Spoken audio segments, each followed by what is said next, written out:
ഏറെ സ്നേഹമുള്ളവരെ, പലപ്പോഴും യൗവന കാലഘട്ടം അത് ഊർജ്ജസ്വലതയുടെ കാലഘട്ടമാണ്.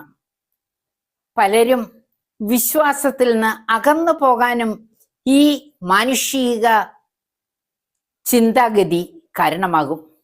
എന്നാൽ ഒരു കാര്യം സഭാപ്രസംഗകൻ 12-ാം അധ്യായം 1-ാം തിരുവചനത്തിലൂടെ നമ്മെ പഠിപ്പിക്കുന്നുണ്ട്.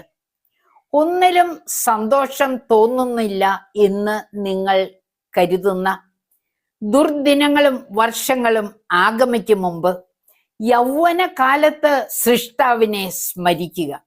പ്രിയപ്പെട്ടവരെ, യുവത്വത്തിൽ ദൈവത്തിന്റെ ശക്തി ആർജിച്ച് അധ്വാനിക്കുന്നതായാൽ നിങ്ങൾ ഉറപ്പാണ് വിജയത്തിലേക്ക് കുതിച്ചുയരും. ഈ സത്യം മനസ്സിലാക്കണം.